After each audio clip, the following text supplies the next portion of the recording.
Perdido al sur del mundo, el archipiélago que forma las Islas Malvinas fue en 1982 testigo de una guerra impensada, en la que un país sin historial reciente en guerras enfrentaba a una de las potencias más grandes del mundo.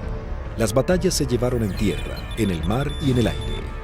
El mundo se llevó varias sorpresas, pero definitivamente la batalla aérea se llevó gran parte de las miradas.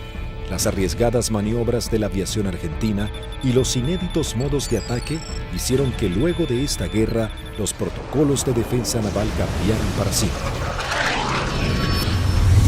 1982 Malvinas, la guerra desde el aire. Por 150 años los reclamos se realizaron de forma pacífica y diplomática. Sin embargo, en 1982, Argentina decide recuperarlas por la fuerza. Como respuesta, Inglaterra hace zarpar a la flota más grande que enviara contra un objetivo desde la finalización de la Segunda Guerra Mundial.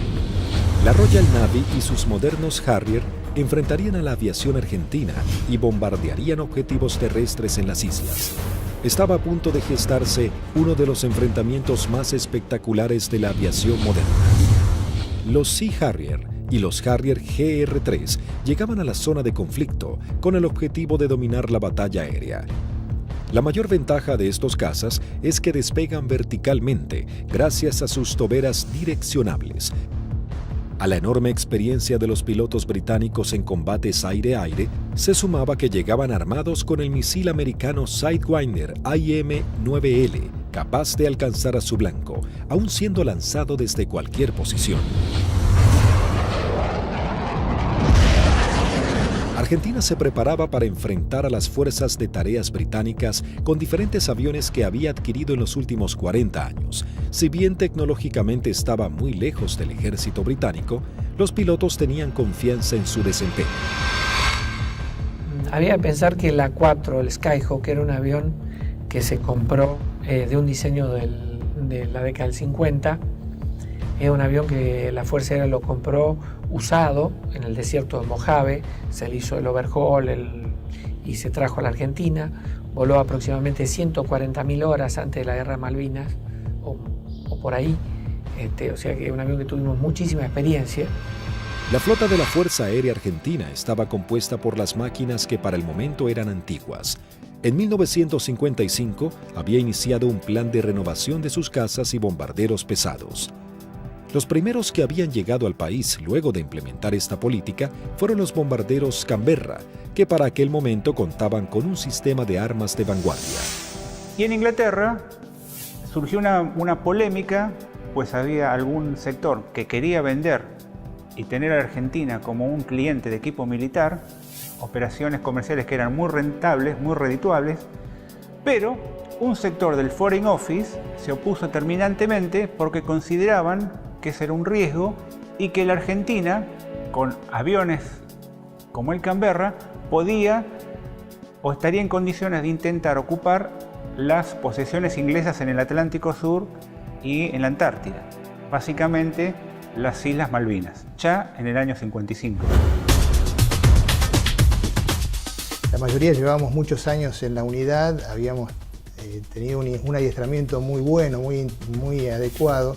Para nosotros esto era como participar en uno de los tantos ejercicios que se hacían, ¿no es cierto?, en esa época, y se simulaban operaciones reales, con lo cual teníamos un adiestramiento muy bueno y aparte un conocimiento mutuo entre las tripulaciones muy bueno, ¿no es cierto?, y aparte un espíritu realmente que...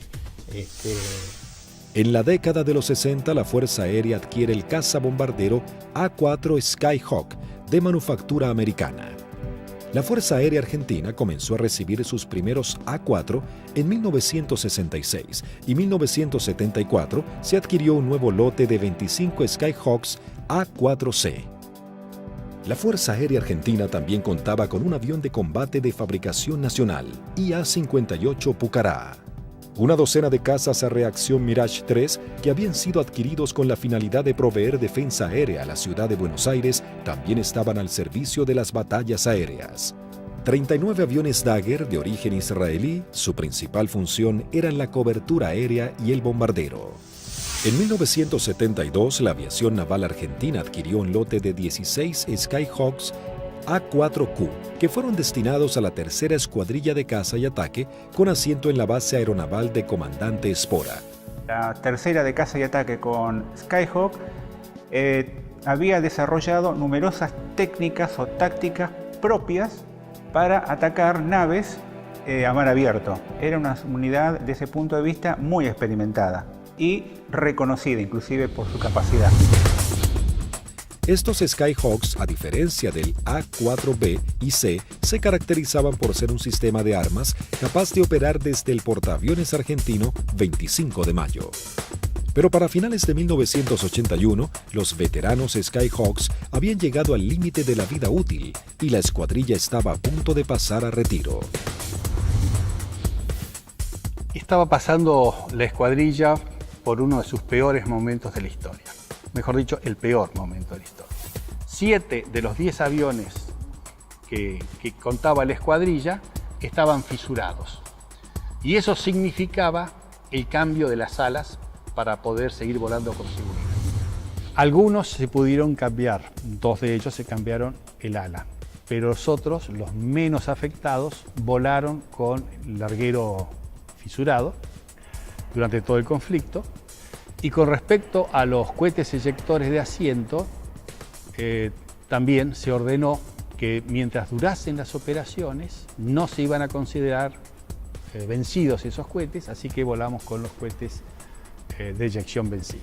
Así que el material nos encontraba a principios del 82 con solamente 3 aviones en servicio y que podían volar gracias a que la Fuerza Aérea nos había facilitado en préstamo 3 cohetes eyectores de asiento.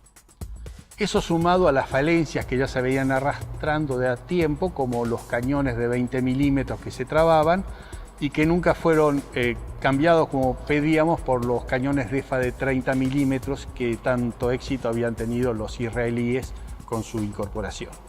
Siempre tuvo apoyo la escuadrilla, pero llegaba un momento de transición. La incorporación de los aviones superestandar significaba que se iba a dejar de operar este sistema de armas, donde una escuadrilla que se estaba formando recibía todo el apoyo y la otra escuadrilla que estaba cerrándose de alguna manera.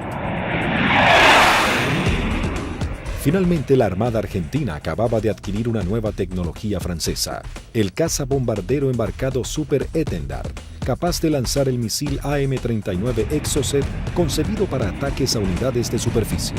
La segunda escuadrilla de ataque, aeronaval de caza y ataque equipada con Super Étendard, era una unidad de élite de alta tecnología, pero que recién estaba recibiendo sus aviones y tenía como tarea desarrollar y aprender a utilizar este arma que era muy potente y que no tenía equivalente en la región.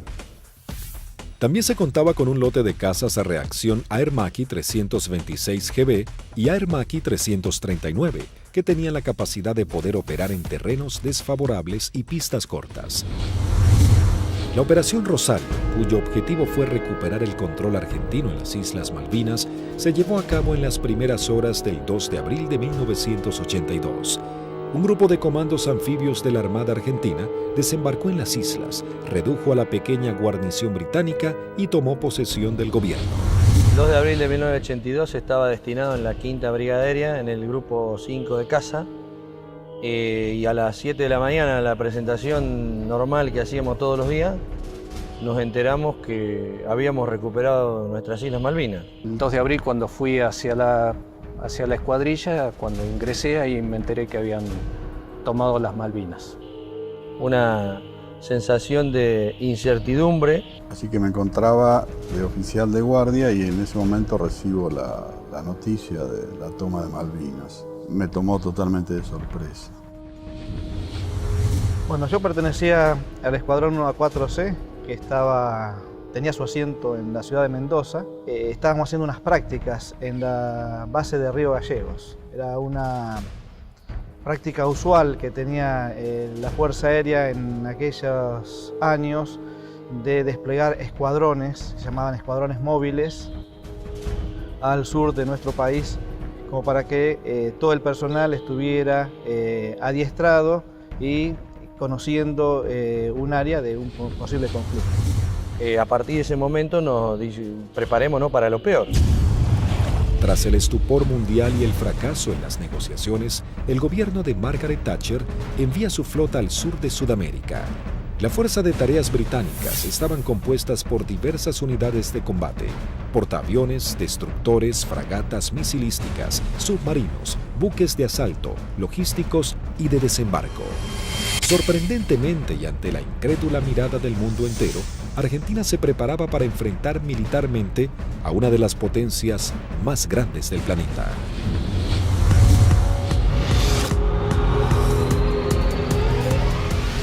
Los pilotos argentinos tuvieron un veloz entrenamiento para aprender a neutralizar objetivos navales sin ser derribados.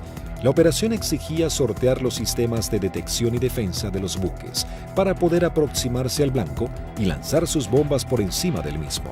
Había que equilibrar la inferioridad tecnológica con la capacidad humana.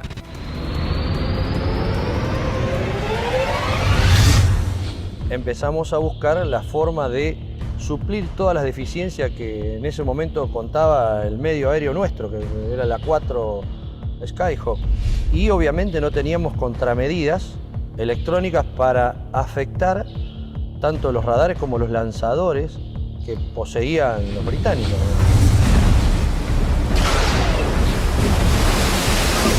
Los misiles que tenían desde 30 kilómetros, desde 20 kilómetros, 15 kilómetros y a partir de ahí cañones o armamento liviano, digamos. O sea, tenían una defensa muy grande para un solo elemento que podía ser un destructor, digamos.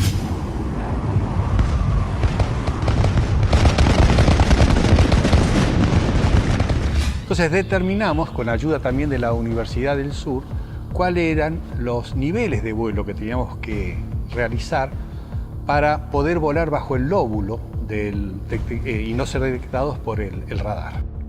Eso nos dio a qué altura teníamos que estar en función de la distancia a donde podíamos encontrar el blanco. Y en la última parte, ya desde unos 50 kilómetros del blanco, teníamos que volar por debajo de los 15 metros, bastante pegados al agua, para no ser detectados por ese lóbulo. Dentro de los 20 kilómetros ya nos tomaba. Pero esa demora impedía que los sistemas de armas dirigidos por radar pudiesen apuntarnos con mayor anticipación y eso evitaba de alguna manera o demoraba la posibilidad de ser derribados.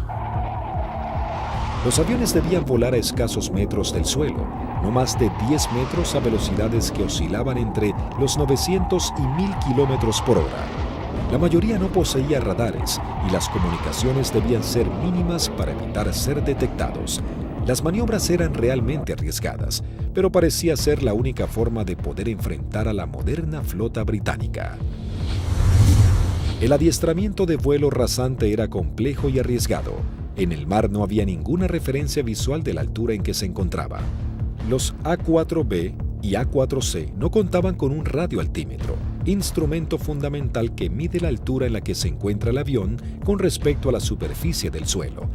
El instinto y el oficio pasaron a ser herramientas vitales para los pilotos. Durante la práctica le tratábamos de decir al guía que volara más bajo, hasta tanto perdiéramos la vista del horizonte mar y ya empezaba a entrar en el efecto suelo del mar, digamos, empezaba a cabalgar sobre la turbulencia que producía el aire, digamos, cerca del mar. El armamento que utilizaba la Fuerza Aérea estaba compuesto por diferentes bombas antiguas, paradójicamente de origen británico. Y nosotros usábamos una bomba inglesa, la NM65A1, de 1000 libras, una bomba de Labro Lincoln, inglesa, de demolición de manzanas, que la devolvimos con muchísimo cariño y sin costo, como decía alguno. Paralelamente a los entrenamientos y mientras la flota británica se acercaba más y más, la Armada comenzaba una carrera contra el tiempo intentando de poner en servicio 8 de sus Skyhawks. También los técnicos buscaban poner en funcionamiento los escasos misiles Exocet que habían llegado al país antes del retiro francés.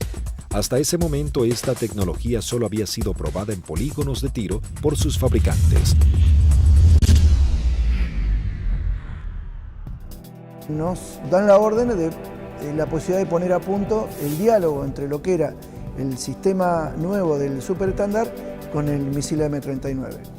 Cuando conectamos todo aquí en el país, el sistema no funcionaba porque era un avión con un corazón de la época del 80 con las valijas de test que eran de la época del 70. Había ingenieros que se dedicaban a desglosar todo lo que era la parte matemática, cómo traspasar distintas informaciones, y algunas de las cosas también se hicieron por ensayo y error. Se iba buscando como un candado a combinación, ¿no? Se iba buscando número por número hasta llegar al número ideal que el misil pueda leer la información del avión. Y bueno, eso nos llevó un tiempo, hasta que un día la valija que reemplazaba al misil nos da que el misil había salido y que todos los parámetros que habíamos colocado estaban incorrectos. Eso ya nos daba un alto porcentaje de seguridad de que el misil por lo menos recibía la información correcta.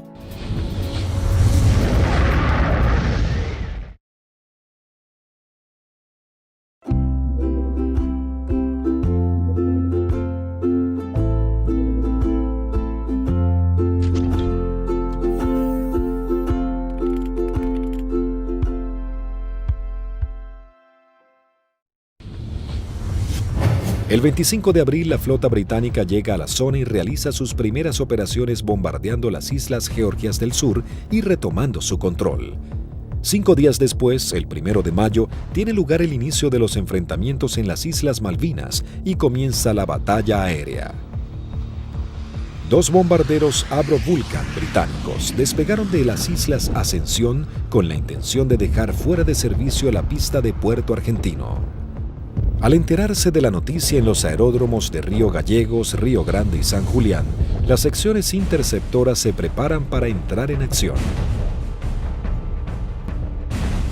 2 Dagger de la primera sección de Río Gallegos regresan al continente sin haber encontrado ningún objetivo. Una segunda sección de Dagger de la base de Río Grande es la primera en hacer contacto con aviones Harrier británicos. Al despegar hicieron contacto con el radar Malvinas, operado por la Fuerza Aérea Argentina. Con un alcance de 300 kilómetros a la redonda, se convertía en los ojos de los pilotos. A través de ellos podían saber qué aeronaves había en el teatro de operaciones.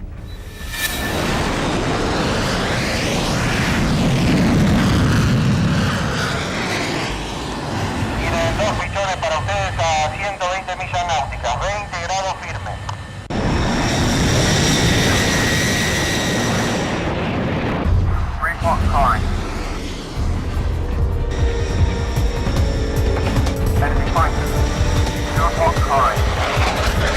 Los veo ahora los 4 juntos y no los puedo diferenciar, repito, no los puedo diferenciar. Los 4 interceptores comienzan a dar giros buscándose unos a otros, los argentinos con 22.000 pies y los Harrier 4.000 pies más abajo. Ahora los tienen a 9 millas de frente y a 1 milla al costado derecho.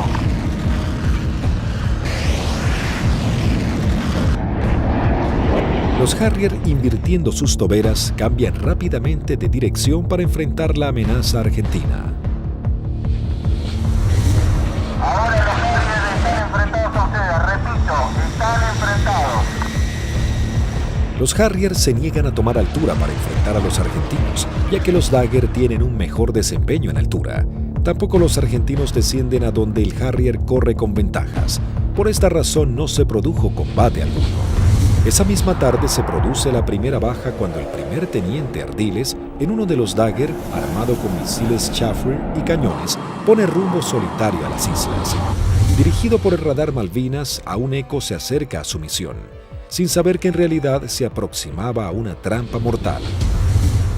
Lo que erróneamente el radar detectó como un objetivo eran 2 Sea Harriers en formación cerrada. Al descubrir la amenaza argentina, uno de los Sea Harrier se coloca como señuelo, mientras el otro maniobra para colocarse por detrás.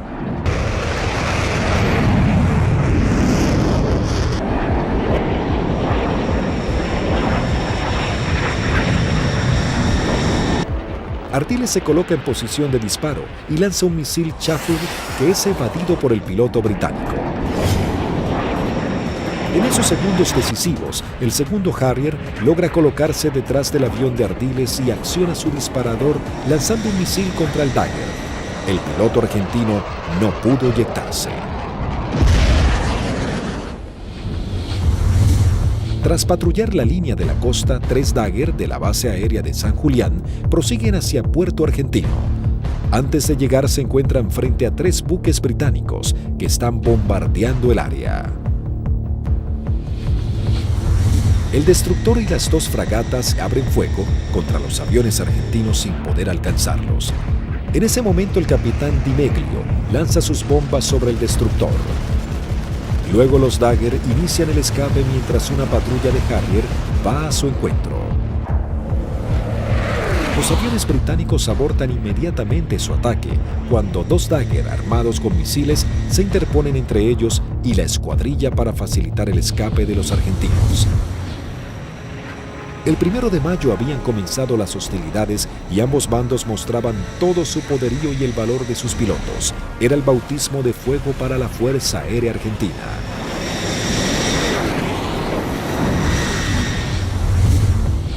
La guerra aérea había comenzado con los primeros enfrentamientos. Los británicos entraban su base de operaciones en la isla Ascensión y desde los portaaviones Hermes e Invencible. El objetivo principal era inutilizar la pista de Puerto Argentino, así dificultar las comunicaciones entre la isla y el continente, comprometiendo las posibilidades de los pilotos argentinos. La pista fue desde ese momento uno de los blancos principales de los Vulcan y los Harriers británicos. La primera baja en la pista es el mismo 1 de mayo, cuando los Sea Harrier bombardean al Pucará del teniente Yukik, alcanzando a su piloto y gran parte del personal que trabaja en el lugar. Fue el primer contacto con la guerra en sí, digamos, ¿no es cierto? En definitiva, nosotros habíamos tenido ya el aviso que había sido atacado Puerto Argentino a eso de las 4 de la mañana, y a partir de ahí nosotros entramos a movilizarnos y tratar de sacar los aviones, porque la mayor debilidad era el momento de puesta en marcha. Es decir, uno estaba sentado y había gente que estaban apoyando en la puesta en marcha del avión, que también la inexperiencia por ahí, uno se pregunta por qué había tanta gente, pero todo con el ánimo de colaborar y que los tiempos para que saliera lo más rápido posible fuera corto.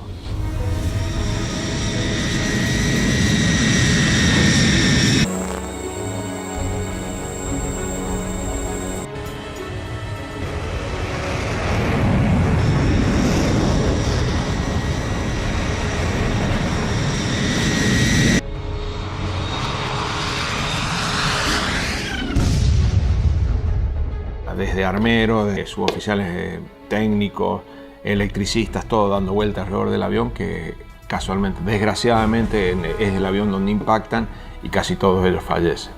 A partir de allí, los arribos a Puerto Argentino eran muy arriesgados. Entonces llegamos a Puerto Argentino el 17 de mayo al atardecer. Y me sorprende cuando llegamos porque no hay nadie recibiéndonos. Aeropuerto fantasma, no había absolutamente nada. Veía el cráter, estaba lleno de esquirlas, y mientras estaba mirando eso, de pronto veo una camioneta que se empieza a acercar a la distancia de la cabecera opuesta. Para la camioneta, se baja un conscripto y me dice: corra jefe, que hay alarma roja. Y empezamos a sentir ruidos de turbinas y se aproximan 2 Harriers. Y habríamos hecho unos 30, 40 metros cuando miro a la derecha y explota una bomba en la cabecera 26, un poco más alejada, unos 100 metros de la cabecera 26. Los Harrier pasaban, hacían la PAC, la patrulla aérea de combate en San Carlos, y a la vuelta con una bomba de 1000 libras en el medio, tiraban la bomba y se volvían. O sea que la cantidad de alarmas rojas era muy abundante. El 2 de mayo, el submarino nuclear británico Conqueror hunde al crucero Ara General Belgrano. En la operación mueren 323 marinos argentinos. La guerra había comenzado de la manera más cruda para Argentina.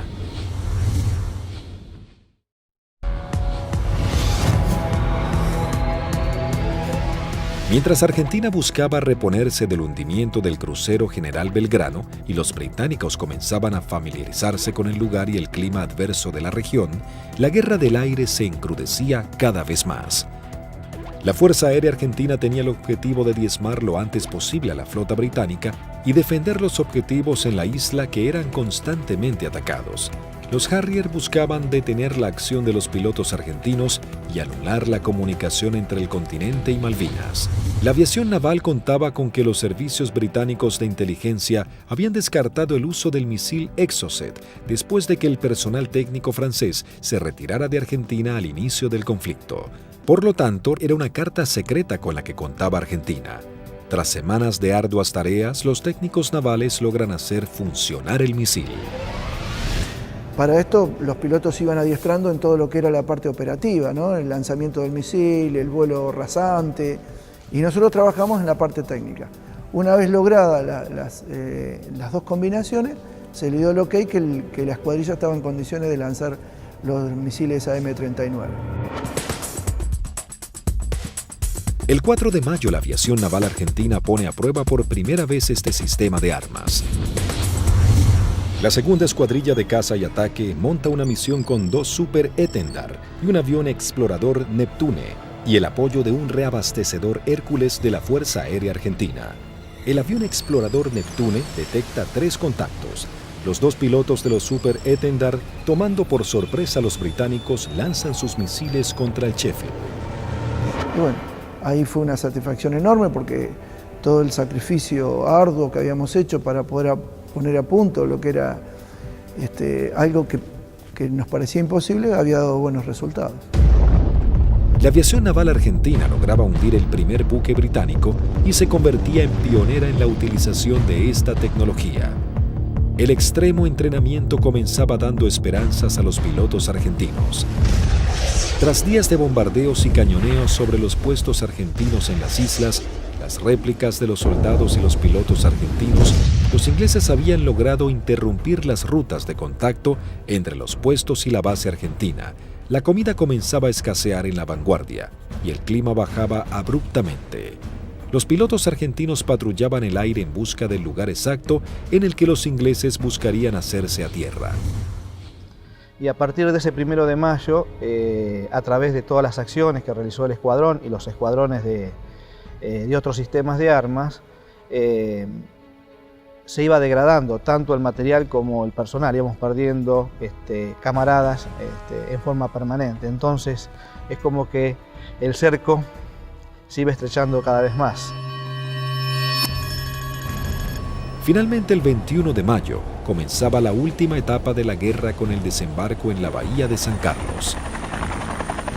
Con la colaboración del comandante Ewing Southby Taylor, quien conocía el lugar por haber prestado servicios en Malvinas, el general Jeremy Moore había decidido que ese era el lugar ideal para su desembarco.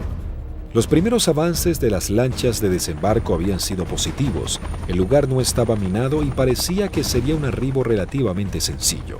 Pero con las primeras luces de la mañana, el teniente primero Carlos Daniel Esteban visualiza uno de los barcos y da aviso.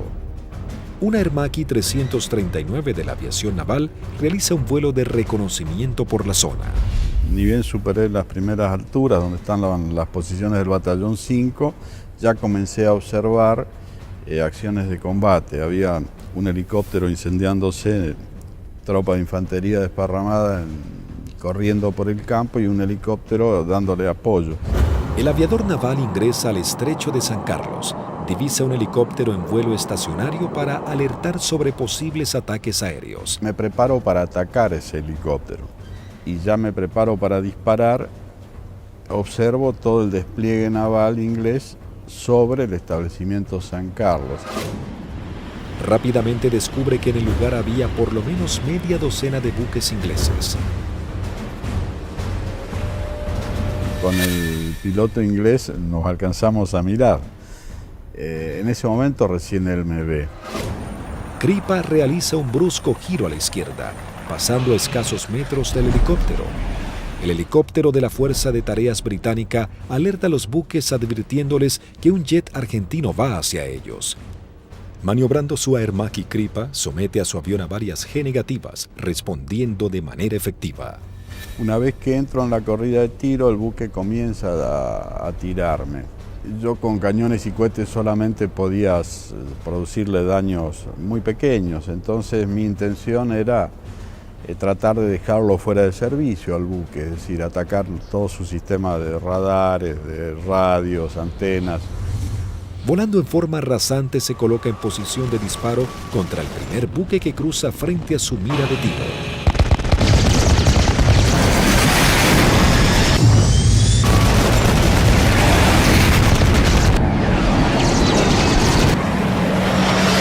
Tuve que recobrar muy fuerte mi avión con mucha fuerza para no pasar y cortar sus antenas. Una vez realizado el ataque Kripa, vuela entre medio de toda la flota británica. Las unidades ni los efectivos abren fuego por temor a impactarse entre ellos y el piloto argentino logra escapar. Entonces voy escapando sobre la península esta hasta salir del alcance de tiro de ellos y de ahí teóricamente tenía que volver. Pero pensaba que si volvía a Puerto Argentino y decía que había muchos buques, nadie iba a pensar que había la cantidad que yo había visto. Así que hice una órbita en ese lugar y en el anotador de rodilla que teníamos hice un croquis, posicionando los buques que yo vi en ese momento. Escuchamos que se aproximaba el Kripa con el avión. Yo cuando voy aproximándome pedí que fueran preparando armamento. Cortó motor y el avión seguía desplazándose cuando ya se había bajado y ahí comentó todo lo que había visto, muy a las apuradas obviamente. Me cargan en una camioneta y me llevan al comando a que yo pase la información que tenía. Tras su arribo al aeropuerto de Malvinas y pasar un informe detallado de la situación, todas las unidades aéreas de la Armada y la Fuerza Aérea Argentina se preparan para realizar ataques a los objetivos navales que se encuentran en la zona de desembarco. 30 minutos después llegó el primer ataque del continente compuesto de una formación de 6 Dagger. El objetivo es el Antrim. Una de las bombas no estalla y queda alojada en la popa de la embarcación. Así logran dejarlo fuera de combate. En este ataque también es averiada la fragata Broadsword con disparos de cañón.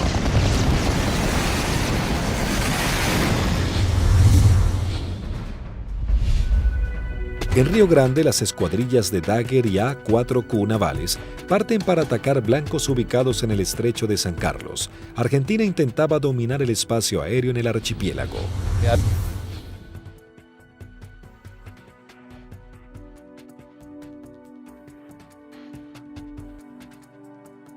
Dos secciones reforzadas.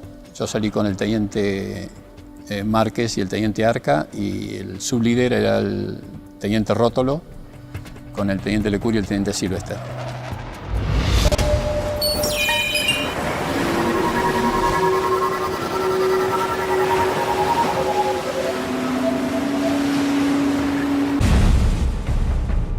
Tres Dagger logran atacar a la fragata Arden lanzándole sus bombas de 500 kilogramos. Una de ellas explota en la popa dañando seriamente un helicóptero Sea Lynx y su sistema de defensa.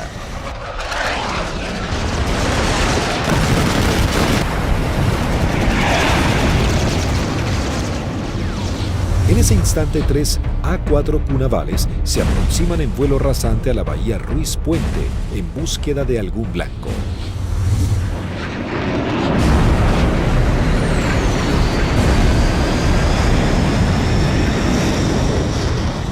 Había lluvia, chubascos, techos bajos y poca visibilidad, condiciones totalmente desfavorables en caso de encontrarnos con algún buque inglés, porque su radar y su sistema de detección de blancos nos iba a ver y lanzar los misiles mucho antes que nosotros los viéramos a él. Los Skyhawk detectan visualmente a la fragata Arden visiblemente averiada. Conectamos máster de armamento, que era el único punto que faltaba. Iniciamos un giro para atacar desde una posición relativa favorable. Los los 3 A4Q navales se aproximan en vuelo rasante a 900 kilómetros por hora. El teniente Márquez, quien vuela último, ve el impacto producido por una de las bombas de 250 kilogramos del capitán Alberto Filippi, que da de lleno en la popa, elevando una gran bola de humo y esquirlas.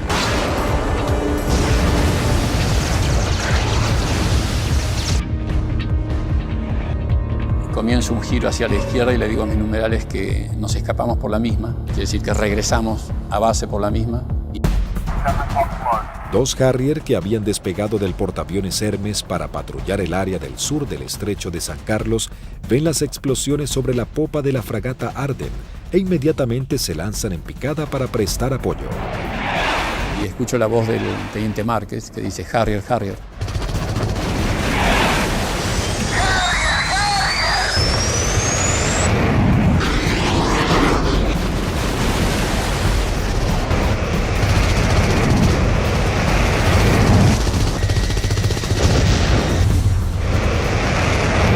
Mientras el otro Harrier va tras el A4Q del capitán Filippi y le lanza un misil Sidewinder.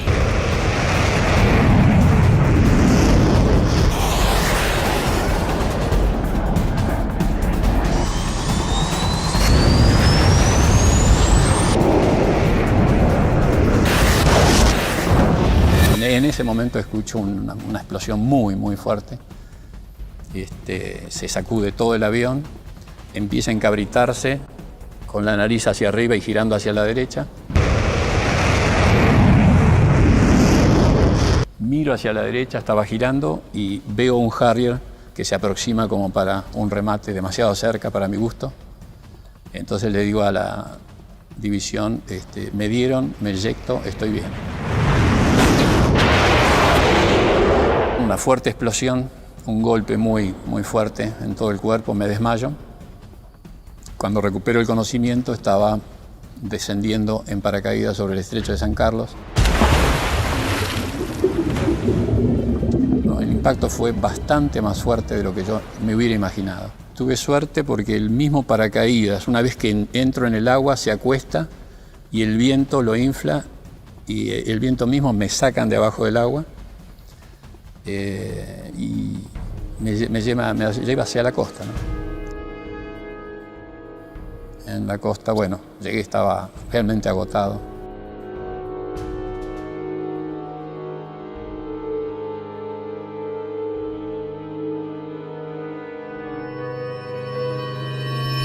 La fragata Arden, con daños de importancia, también es señalada como el blanco de la nueva escuadrilla que se acerca a la zona. Llegamos al borde de la bahía y vimos un destructor en el medio, una fragata para nosotros tipo 21 en el medio del canal, y esa fue la que señalé y esa fue la que atacamos. El teniente Rótolo dice a babor y vimos a lo que después supimos que era la Arden en el medio del canal, del estrecho.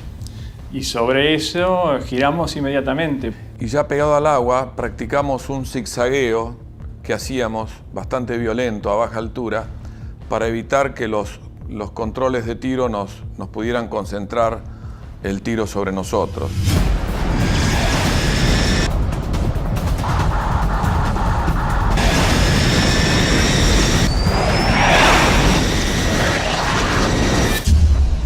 Lo que parece una eternidad antes tiene que ascender a 60 metros, 200 pies, nivelar el avión y empezar a hacer puntería si quiere que la misión sea efectiva. Yo vi que se inundaba el mar de piques y uno sigue con esa trayectoria, ya no tiene otra alternativa.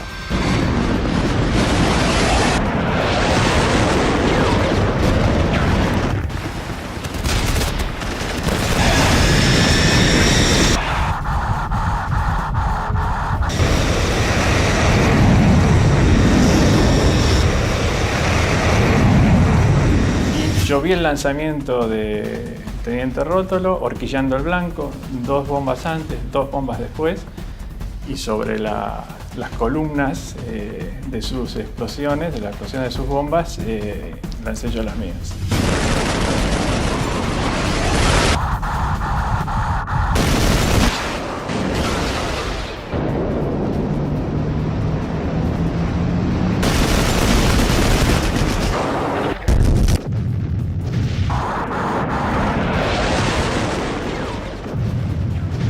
mientras lanzaba, intentaba no perderlo de vista, porque de hecho estábamos con combustible muy marginal y él tenía un equipo que yo no tenía a bordo, que era el BLF, que es un equipo de navegación y que le permitía una navegación precisa. Mi seguridad de hacer el camino más corto de regreso al aeropuerto era mantenerlo a él a la vista. A pesar de todo el fragor del ataque, alcancé a decirle: rompo por derecha y me voy por el morro del costado, y al poco tiempo un silencio y poco a poco fueron apareciendo. Primero Lecour, después Sylvester. Y ahí nos volvimos a juntar. Por un lado teníamos la satisfacción del deber cumplido y por otro el sabor amargo de haber perdido, bueno, lo que las estadísticas dicen que se pierden en este tipo de ataque a unidades navales. El 50% de las unidades que salen normalmente no regresan. Sí, es un ataque, es violento, es muy violento lo que se vive en la cabina. Debido a los ataques que sufrió ese día, la fragata HMS Ardent se une en las frías aguas del estrecho. Sin embargo, las fuerzas terrestres británicas preparan el avance a Puerto Argentino.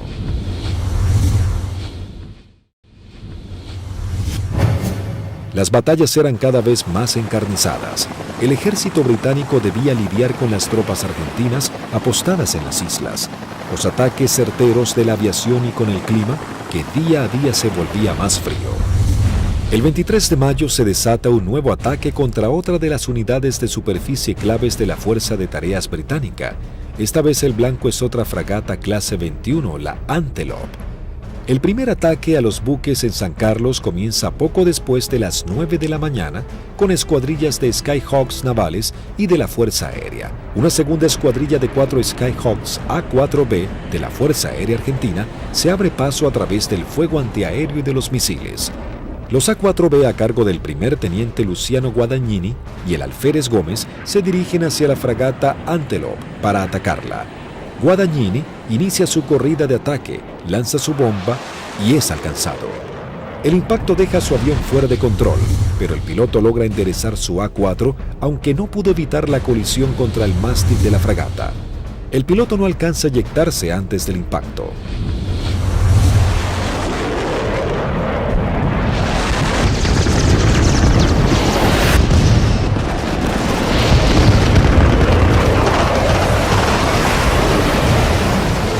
La bomba continuó su trayectoria y quedó alojada en la banda de estribor sin explotar.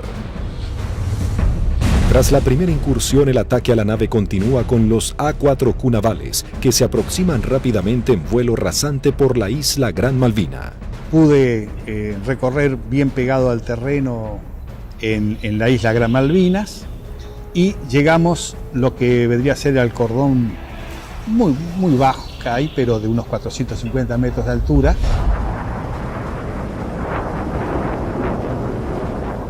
Tuve que descender para poder ir hacia la altura de lanzamiento, que son unos 100 metros, y el primer buque que vi en la bahía San Carlos era una fragata de tipo 21, tenía un helicóptero en popa, recuerdo, y me dirijo hacia ella como el primer blanco que había observado. La zona de operación estaba totalmente clara, con sol, despejado y el mar muy calmo.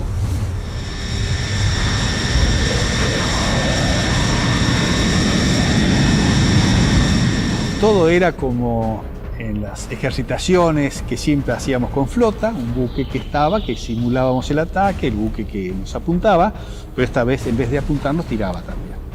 Inmediatamente que entramos a la bahía,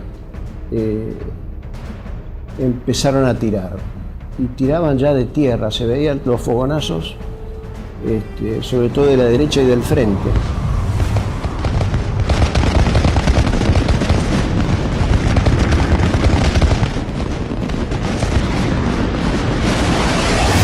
Cuando estaba más cerca de la entrada a la bahía, puedo ver sobre la izquierda a un buque que era más redituable como blanco, porque era un buque grande de tipo logístico. Así que cambié el arrumbamiento para seguir sobre este buque. En un momento dado quise tirar cañones porque tiraban de todos lados y salieron 2 disparos y se me trabaron los cañones. Así que me quedé con la bomba nada más. veo que desde la proa del buque sale una especie de bengala que reconozco que era un misil, y el misil era un SICAT, que venía en forma así errática hacia mi avión. Hago una maniobra evasiva, un fuerte giro hacia la derecha, algo veo pasar por el costado así de la cabina. Pero evidentemente el misil ese me había sacado en la corrida de puntería, que si bien no me derriba, logra el objetivo de que yo no pueda lanzar con mayor precisión las bombas, y evidentemente mi salva fue larga. Habían borrado las matrículas de los buques, así que se veía un buque gris clarito sin poder identificar qué buque era. Cuando paso lanzo, eran 2.000 libras de peso que largaba en un instante, el avión hace una cabreada, quiere subir, impido que subo, y cuando miro adelante estaban tirando de todos lados.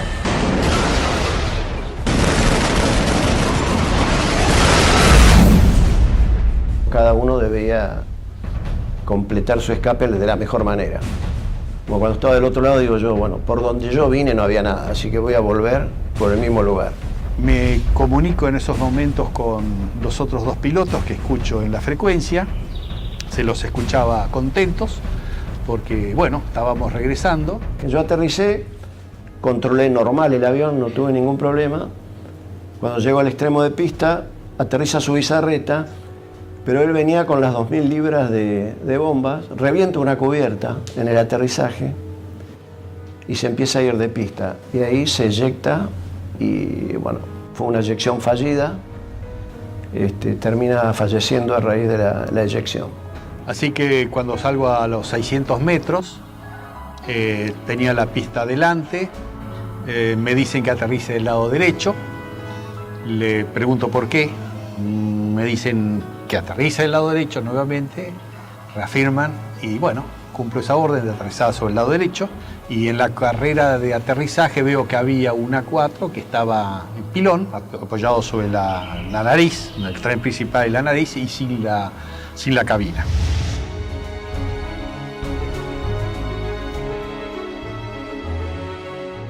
No sabíamos nada de los tres primeros y su bizarreta que acababa de morir en el aterrizaje. Aunque dañada severamente, la Antelope aún continúa a flote. Esa noche, mientras se intentaba desarmar una de las bombas, estalla. Automáticamente se produce un incendio masivo y la nave se hunde. Con los británicos en tierra, listos para marchar a Puerto Argentino, la aviación se esforzaba más y más para frustrar sus objetivos. Por las noches, los Canberra arrojan bombas pesadas para hostigar blancos en las áreas donde las tropas británicas poseen puntos fortificados de artillería, logística y puestos de mando. Se usó la táctica, digamos, del tiro a gran altura, pero auxiliado por el radar. La mayor amenaza para nosotros eran los misiles tierra-aire y las patrullas de Harrier. En la última oportunidad que tiramos sobre Monte Kent, el radar nos avisa de que se estaban acercando una patrulla de Harrier y nos fue dando las posiciones relativas, o sea, nos avisa que estaban a 25 millas, nosotros hacemos el tiro, realizamos la maniobra evasiva, a partir de allí le damos al avión la máxima velocidad posible, ¿no es cierto? Vemos que se acercan hasta 20 millas y luego empezamos a perder, digamos, a ganar distancia con respecto a los Harrier, con lo cual esa fue una amenaza concreta que no llegó a acercarse a la distancia de tiro. Con las primeras luces de la mañana del 25 de mayo, el mayor ataque de la aviación argentina comenzaba a gestarse. El almirante Woodward, jefe de la Marina Británica, previendo la situación, rápidamente despliega sus unidades para sostener los ataques. Los observadores navales argentinos mantienen actualizada la posición de los buques enemigos mientras las escuadrillas llegan a la zona. En el continente, los dos Super Étendard de la Armada Argentina preparaban los misiles AM-39 Exocet para un segundo ataque sobre la flota británica con un rumbo de acercamiento diferente para lograr una mayor efectividad.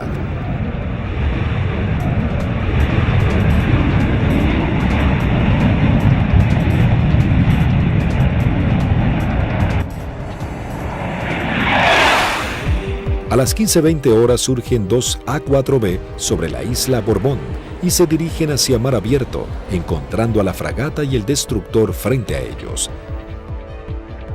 Los A4B lanzan su armamento. Una de las bombas rebota en el mar e impacta sobre el buque atravesando su cubierta de vuelo, destrozando la parte delantera de un helicóptero Sea Lynx y luego cae al agua. Los otros dos A4 se acercaban en rasante rápidamente hacia los buques. Yo iba del lado izquierdo y mi guía del lado derecho, y como no teníamos radar obviamente, el control lo hacíamos con nuestros ojos. A mí me tocaba controlar desde el frente a la izquierda y el guía del frente a la derecha, no teníamos otra alternativa, digamos.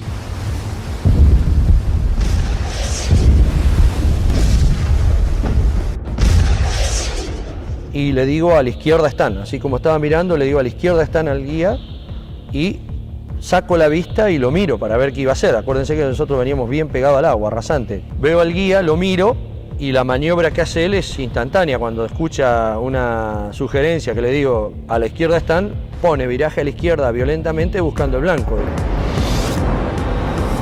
Inmediatamente el guía pone viraje brusco a la izquierda, dejando sin opción a Barrio Nuevo de tener que elevarse para esquivarlo entrando en el área de tiro del radar, que al estar en automático, inmediatamente lanza un misil Sea Dart.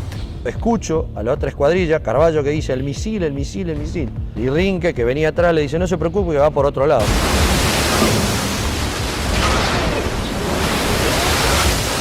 Claro, no iba para ellos.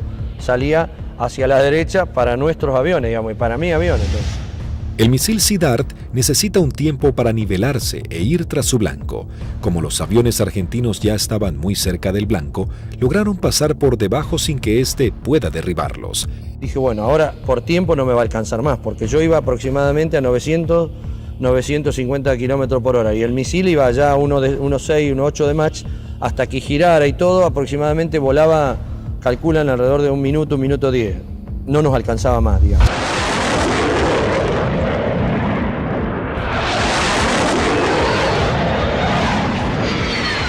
Yo lo veo al guía porque le iba formando un poquito más atrás, unos 50, 100 metros más atrás, y veo perfecta las bombas cuando la lanza y impactan a no más de 1 metro del agua.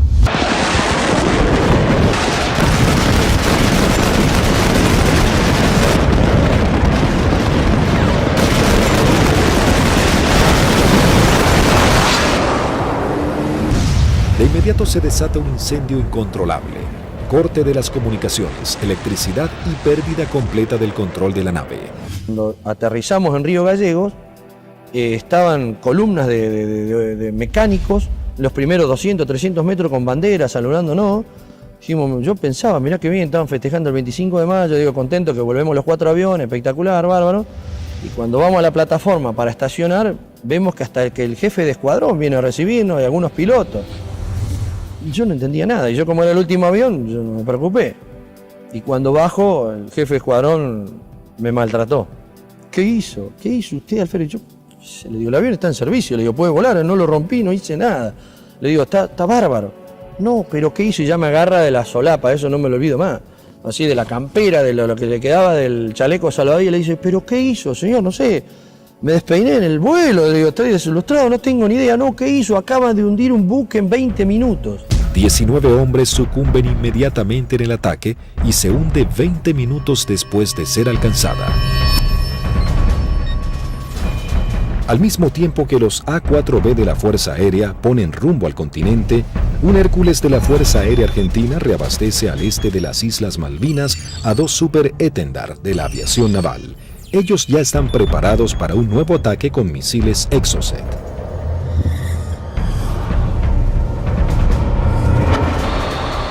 A unos 60 kilómetros de la flota británica, los Super Étendard detectan varios ecos en sus radares. Eligen los más grandes y mientras toman altura de lanzamiento, los datos son transmitidos a sus misiles de manera automática.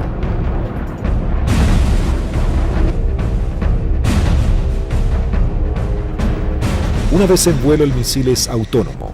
ya tiene los datos del objetivo cargados en su memoria y se dirige a casi el doble de la velocidad del sonido a escasos metros del agua.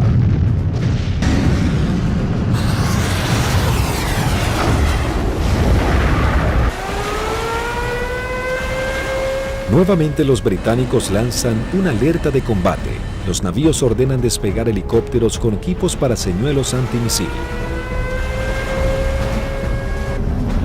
Uno de los Exocet impacta en el buque e inmediatamente se desata un incendio que destruye elementos vitales para la operación anfibia que se desarrolla en San Carlos.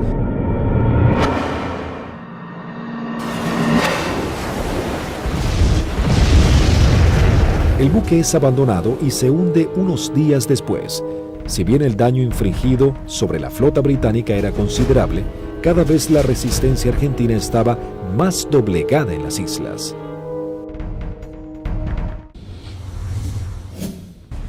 La guerra llegaba a su nivel más desesperante con las bajas temperaturas.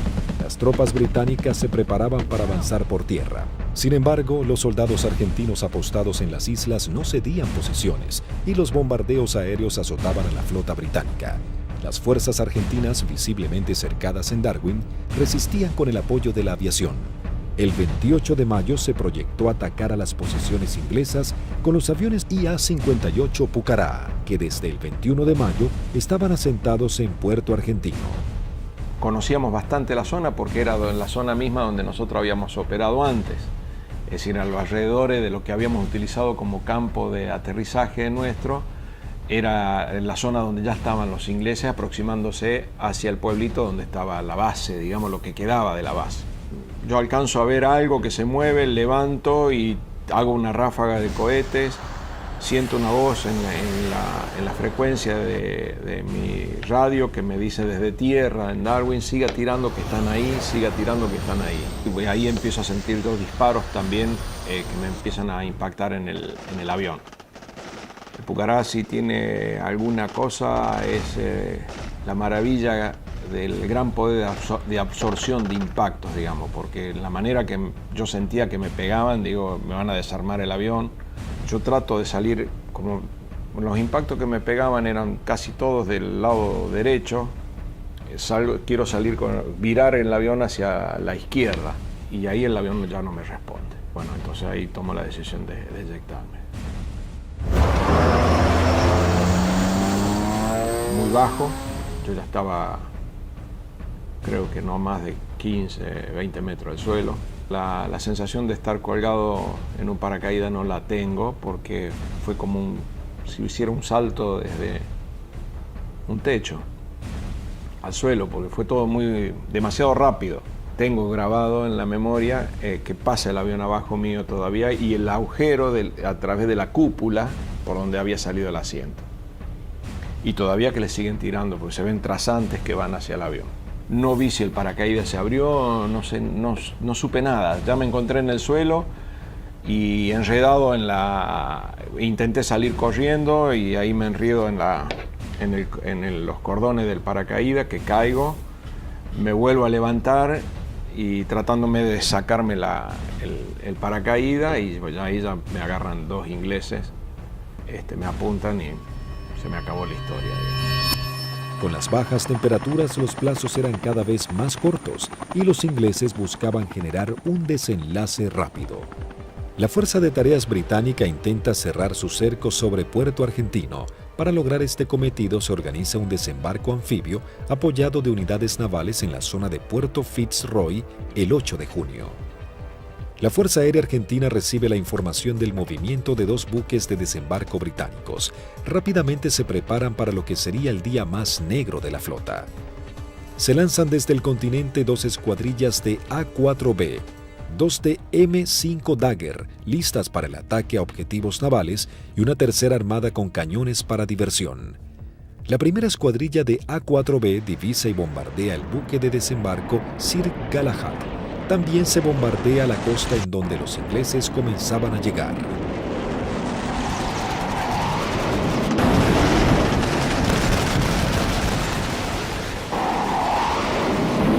La Fuerza Aérea Argentina, sabiendo que ha logrado impactar en los buques de desembarco, redobla su apuesta y envía una escuadrilla de A-4C y 2 A-4B para bombardear las posiciones terrestres en la cabeza de playa. El día 8 de junio se me avisa por la mañana temprano de que, bueno, era uno de los seleccionados para que esa tarde, a través de un avión Learjet, pudiéramos volar hacia Mendoza y poder visitar a nuestras familias. Pero claro, antes de poder alcanzar esa meta había que realizar una misión, entonces todo cambia un poquito el ángulo de cómo uno está viendo esa misión. Por supuesto que nadie hablaba, ¿no? Todo en ese momento estaba muy consustanciado con sus cosas íntimas, recordando a la familia, bueno, recordando a algunos camaradas que también habían caído. Así que bueno, uno ya, ese es el último momento que uno tiene como para pensar en uno mismo y en pensar en sus familiares. Siempre nos despedíamos de los compañeros que se quedaban y el abrazo era interminable y como si fuera la última vez, ya que no éramos kamikaze como nos dijeron, sino que teníamos conciencia de los riesgos y que las chances siempre eran muy escasas para sobrevivir. Una característica que teníamos siempre en nuestra unidad es que el personal de mecánicos que preparaba nuestros aviones y armaba nuestros aviones se ponía siempre al costado de ambos lados de la pista, con banderas argentinas, con los trapos con que limpiaba el avión, con lo que tuviera, con la campera, como para saludarnos y darnos ánimo.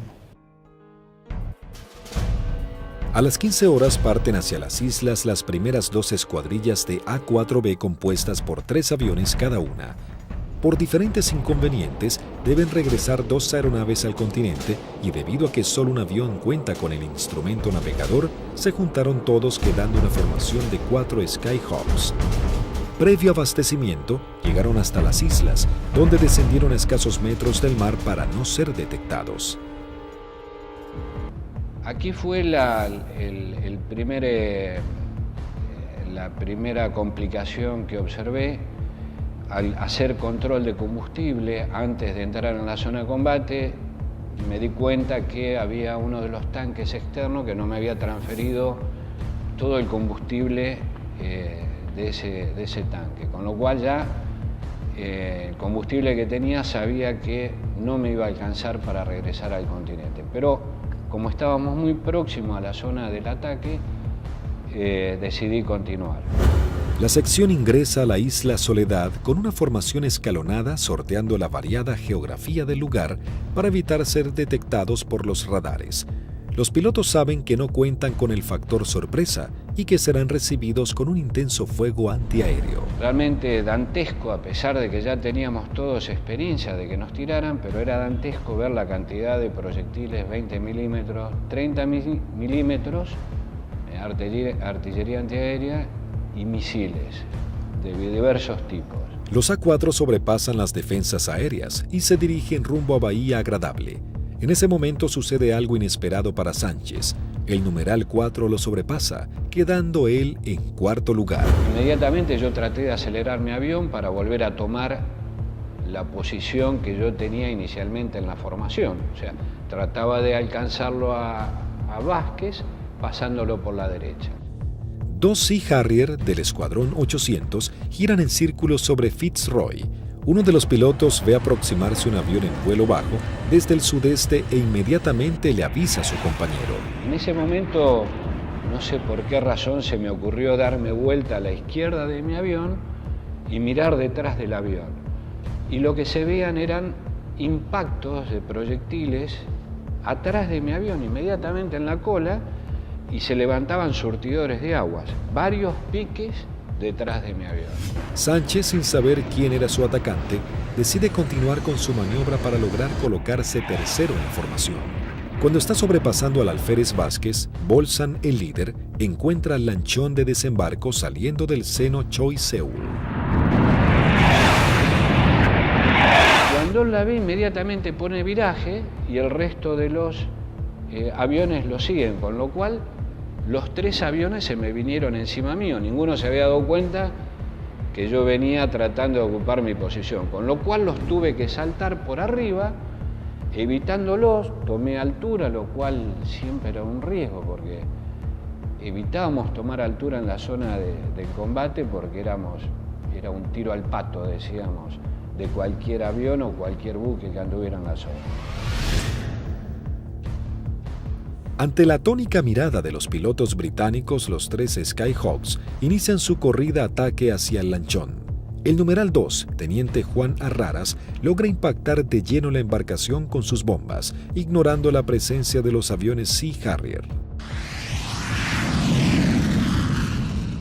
Hay algo que me llama la atención a mi derecha y a unos 500 metros veo 2 Sea Harrier a la misma altura que yo, bien formaditos, paralelos, un poquito más retrasado el segundo avión, el guía era David Morgan y el numeral Smith. El Sea Harrier lanza su primer Sidewinder hacia el avión de Arraras e inmediatamente Sánchez da la alerta. Cuando vi eso, que lanzó el misil, les doy la voz de alerta a mis compañeros, o sea, misil en el aire, 2 Sea Harrier. Arraras es impactado por un misil en su parte trasera, dejándolo fuera de control. Si bien se eyecta, no logra sobrevivir. El Harrier arremete contra el segundo A4. Tiene en su mira al avión de Vázquez. Lanza su misil impactándolo de lleno y sin que pudiera eyectarse. Realmente ese fue un momento choqueante, quedé muy choqueado porque el pensamiento era hace un instante, era un compañero mío, un amigo mío, un camarada mío, que desapareciera de esa forma, o sea, me impactó mucho, ¿no? Sin perder tiempo, el Harrier, piloteado por David Morgan, continúa su ataque contra su próximo objetivo. Las maniobras evasivas del avión del primer teniente Bolson no logran evitar el misil. Su piloto tampoco logra sobrevivir a la explosión. Y al volver a entrar en conciencia, inmediatamente fui a buscar los 2 Sea Harrier, ya que yo estaba expuesto también a recibir un ataque. No los vi donde estaban últimamente, en la última posición. Se me ocurrió mirar para arriba y ahí es que veo un Sea Harrier que empieza a hacer, baja su nariz para iniciar el ataque a donde yo estaba en ese momento posicionado. Tras el ataque, el único A4 sobreviviente, en inferioridad de condiciones para entrar en combate, decide desprenderse de todo el peso extra y emprender un escape pegado al mar acompañado de maniobras evasivas. Estaba realmente muy estresado, muy choqueado, con lo cual había cosas que estaba descuidando, entre ellas el combustible. Cuando me di cuenta, realmente no me alcanzaba para llegar, excepto a Puerto Argentino, no llegaba a ningún lado. Lo primero que hice fue tomar altura, independientemente de que anduvieran los Sea Harrier, ya no importaba mucho. Moría de una forma o iba a morir de la otra, así que... Sánchez toma altura y reduce su potencia de motor a fin de economizar el gasto de combustible, aunque queda expuesto a cualquier tipo de ataque. Mientras tanto, la sección de A4C entraba en la zona de combate atacando el personal que desembarcaba en la costa de Bahía Agradable. Ahí nos encontramos con los barcos humeando, muy próximos a la playa, y un enjambre de hombres que estaba desembarcando y que iba trasladando todos los pertrechos hacia la playa.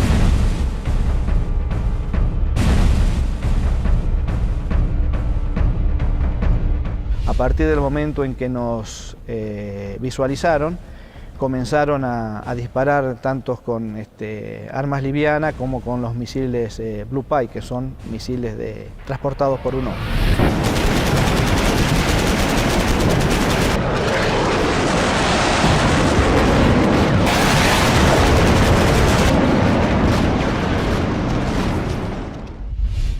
Tuve la oportunidad de esquivar 2, girando un poco el avión y poniendo pedal, tratando de evitar. Pasaron algunos por arriba y algunos por abajo.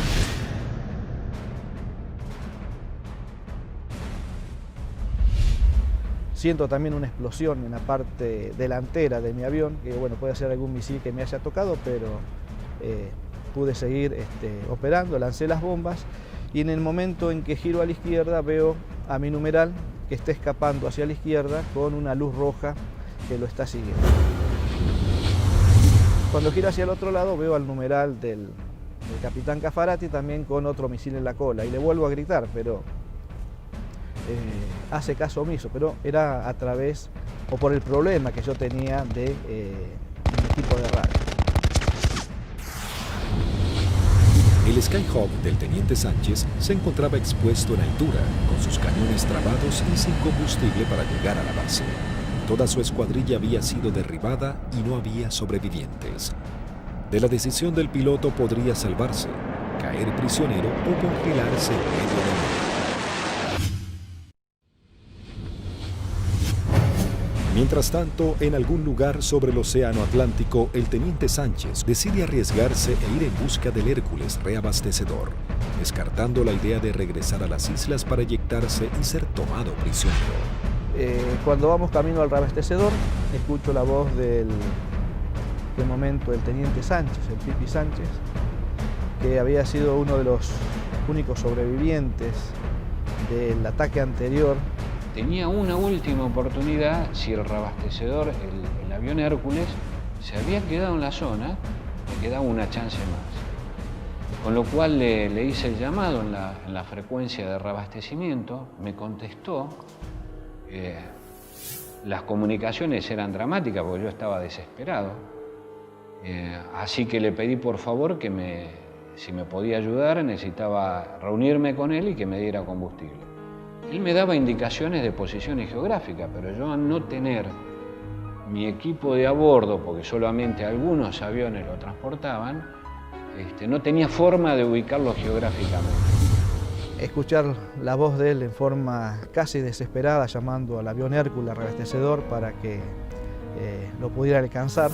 La tripulación era el vicecomoro Cano y el capitán Rubik. Realmente, si le debo la vida a alguien es a ellos. Siempre digo que son mis segundos padres. La situación era que la última vez que vi el indicador de combustible no me quedaban más de 400 litros, que prácticamente no da para nada, realmente no daba para nada. Con lo cual dejé de verlo porque lo único que hacía era producirme más estrés por no estar acoplado al Hércules. La tripulación del Hércules, en un gesto heroico, se aproxima bastante a las islas y le da la tranquilidad de decirle, quédate tranquilo, pibe, que ya estamos yendo por allá.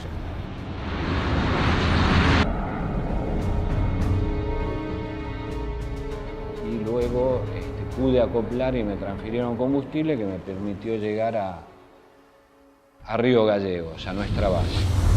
En el regreso, el brigadier Paredi observa que su indicador del nivel de aceite de su avión comienza a fluctuar. Nuevamente el fantasma de la caída en medio del océano vuelve a aparecer. Con lo cual digo, bueno, puede ser que me hayan producido alguna perforación, esté perdiendo aceite y se engrana el motor y acá me queda a mitad de camino. Lo único que atiné fue a sacar mi libreta de control de procedimiento donde tenía una foto de mi señora y mis hijos para echarle una última mirada. Es decir, bueno, por lo menos están en mi recuerdo hasta el último momento. Afortunadamente el indicador, después de eso no sé si fue mi familia o Dios que me dio una mano, esto se acomodó y pudimos llegar con felicidad a la base San Julián. Con las últimas luces del día aterriza el teniente Sánchez luego de su trágica misión. Llegué prácticamente en las últimas horas, ya estaba oscureciendo. Me impresionó mucho en el momento que llegué a plataforma, choqueado, transpirado, mal, estresado, ver los mecánicos de mis 3 compañeros que no iban a volver, que los estaban esperando. Así fue como terminó ese día. Lamentablemente los 3 compañeros míos murieron, 2 fueron derribados por David Morgan y 1 por Smith, volando cifrado. Habían logrado detener un desembarco clave para las fuerzas de tareas británicas, las misiones cada vez más peligrosas y dejaban en claro el poderío de la aviación argentina.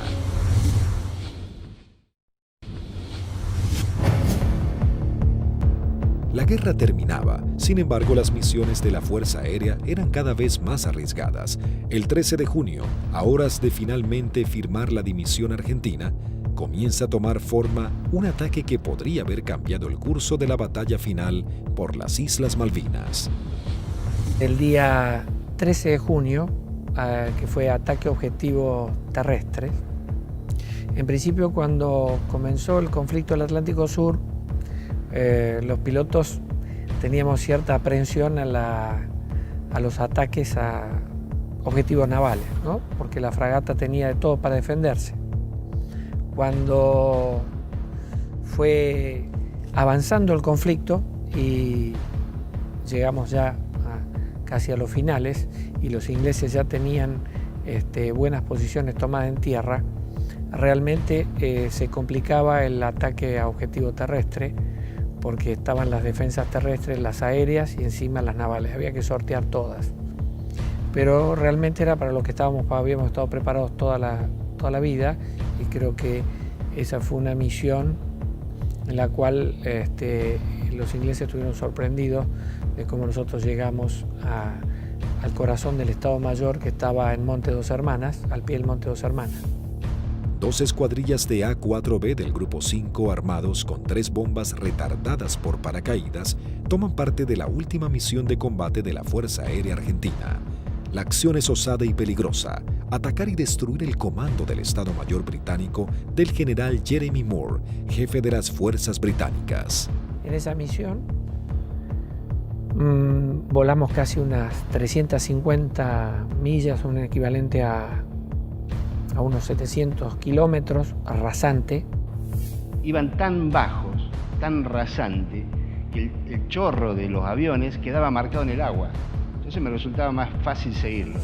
Y ahí escuchamos al radar Malvinas, que salió en frecuencia, y preguntaba, ¿hay alguien en frecuencia? Fue la primera vez que en mucho tiempo que el jefe de escuadrilla rompió el silencio de radio, el capitán Varela, y dijo, los nenes. Muy bien, dice Radar Malvinas, yo tengo, no los tengo, pero tengo una PAC al norte, 2 aviones, etcétera, etcétera. Tengo una al sur, tengo una al oeste y tengo una al este. Le volvió a preguntar el capitán, ¿usted nos ve? El radar Malvinas le dijo, no. Entonces ellos tampoco. A las 12 horas del mediodía, las 2 escuadrillas ingresan al área de Malvinas para dirigirse a su blanco. Cuando estábamos sobrepasando el acantilado, vimos que estaba posado ahí un helicóptero, un Sea Lynx británico, que son los que lo usaban ellos como de vedores. Y yo pienso que ese helicóptero informó la posición nuestra, informó la entrada nuestra a la isla. Inmediatamente de eso el radar Malvinas empezó a dirigir al aire, dar todos los movimientos de las PAC. Todas las PAC iban concentrándose hacia el lugar de nuestra ruta. Los A-4B toman vuelo rasante máximo, en formación cerrada, pegándose contra el terreno para evadirse de los Harrier que venían a derribarlos. El jefe de escuadrilla observó un soldado inglés con su casco y su fusil que subía una colina y lo encontró de frente al avión. Evidentemente estábamos volando muy bajo. Varela iba como siguiendo el terreno, volando bajo, y por momentos se perdía de vista.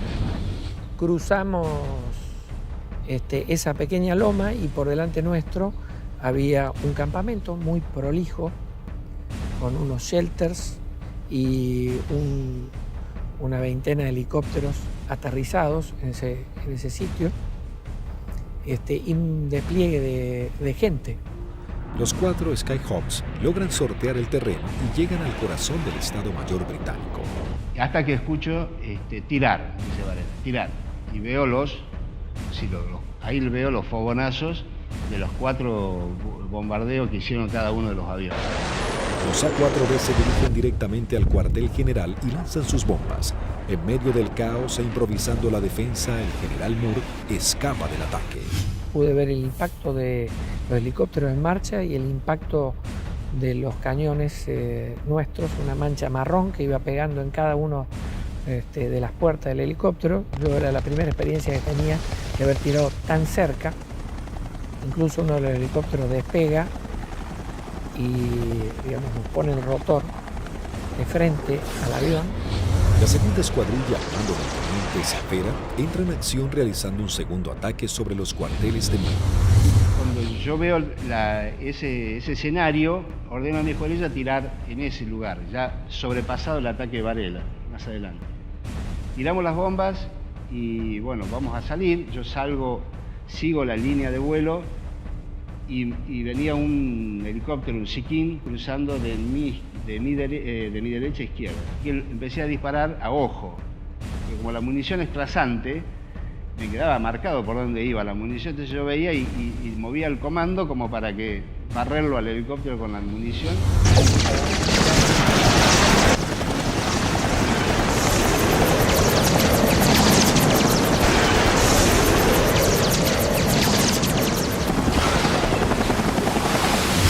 Y ahí mi numeral, que venía acá, a la izquierda mía, de Lepiane, me dice, él ve el lanzamiento de un misil que me venía hacia mi avión y me pide, dice, por derecha, Tuco, por derecha.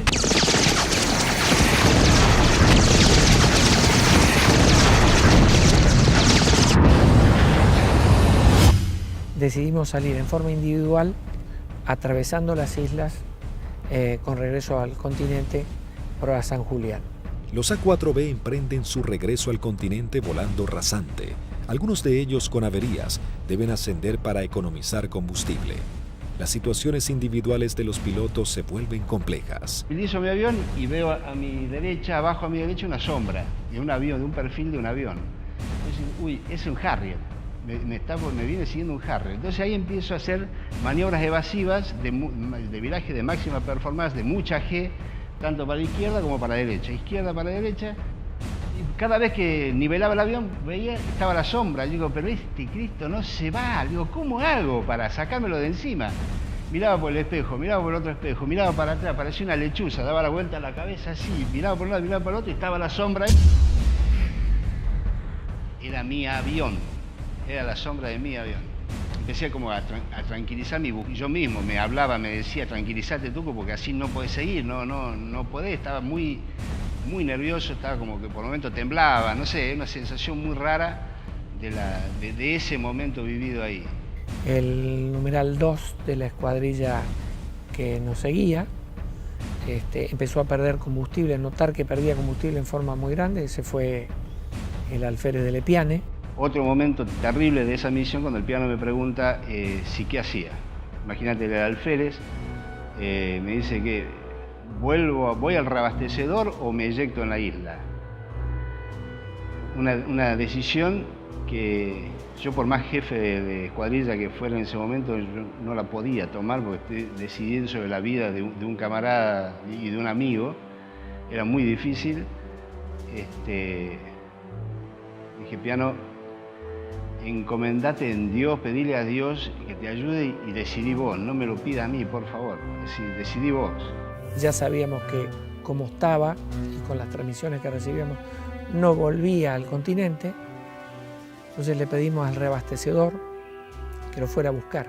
Que él veía que a medida que se iba buscando a la coordenada donde nos canta, donde estaba el reabastecedor, él veía su indicador de combustible cada vez bajar más, me decía, tengo 500, tengo 300, tengo 200, yo decía, no llega a nada, no te busca nadie, no te rescata nadie, en medio del Atlántico no te rescata nadie.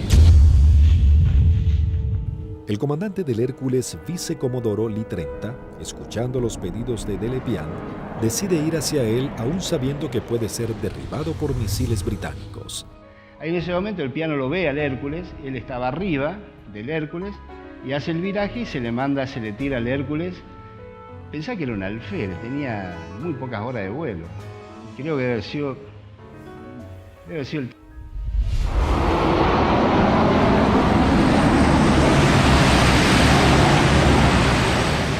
Ahí el reabastecedor se arrimó a las islas en un acto de arrojo terrible, ascendió lo buscó, lo encontró,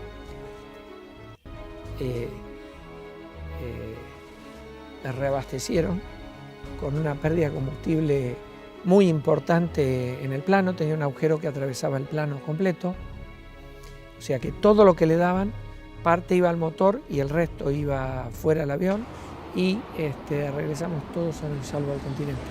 Todos llegamos, incluso de lesbianos.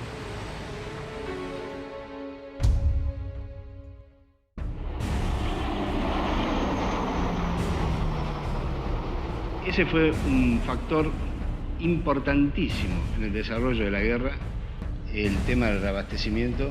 Nosotros estábamos muy compenetrados y nos entendíamos muy bien con los pilotos, las tripulaciones de Hércules, y fue uno de los secretos mejor guardados de la guerra y en la cual le dio la posibilidad de éxito a muchas misiones de la Fuerza, fue que los ingleses nunca pudieron encontrar dónde hacíamos los reabastecimientos.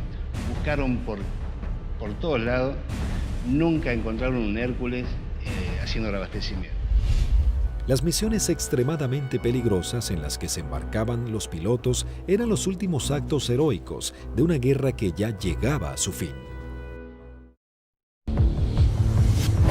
El 14 de junio de 1982, las tropas británicas finalmente ingresan en Puerto Argentino y se firma la rendición argentina. El general Mario Benjamín Menéndez, jefe de las guarniciones argentinas en las islas, le informa a su par británico que solo puede responder por sus unidades en Malvinas. El general Moore insiste en la necesidad imprescindible de interrumpir las acciones y Menéndez le reitera su falta de control sobre la Fuerza Aérea y la aviación naval, pero le garantiza que no efectuará ningún pedido de misiones. Moore comenta sus experiencias en San Carlos y Monte Kent, donde noche a noche eran bombardeados por los Canberra, y agrega que el día anterior había salvado su vida por un minuto al ser atacados por aviones A-4B.